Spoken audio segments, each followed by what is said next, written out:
Today, I want to take you on an adventure to the library.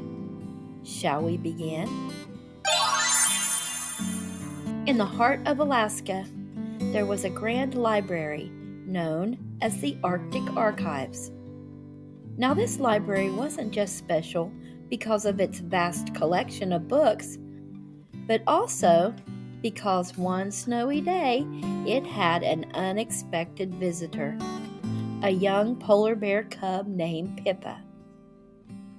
Pippa, being an inquisitive cub, had followed a trail of snow into the library, mistaking it for a new icy cave to explore. However, once inside, he quickly realized he was lost amidst towering bookshelves, each filled with colorful spines and curious titles. As he waddled down the aisles, he stumbled upon the mystery section. Aha, Pippa thought. A book on how to find fish should be here. But instead of fish, he found tales of detectives and hidden treasures. He tried to piece together clues from different books to find his way out, but only ended up making a fort from The Hound of the Baskervilles and Nancy Drew. Next, he reached the cooking aisle. Maybe there's a fish recipe, he mused, but all he got was a funny hat made from the pages of a coloring book and a pretend feast where he invited imaginary animal friends. The highlight of his adventure was the children's section, where Pippa found pop-up books, and oh, how they delighted him.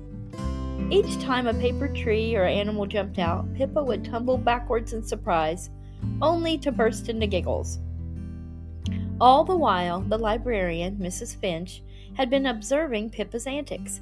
With a chuckle, she approached the playful cub, offering him a book titled The Polar Bear's Grand Adventure.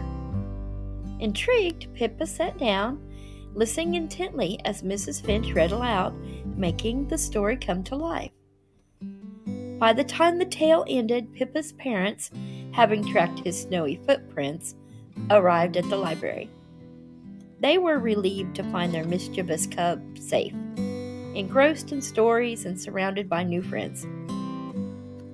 From that day on, the Arctic Archives became a favorite spot for all animals, where stories were not just read, but lived, all thanks to a curious polar bear named Pippa.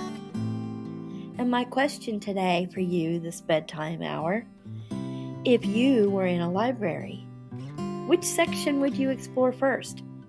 And what adventures could you imagine? The end.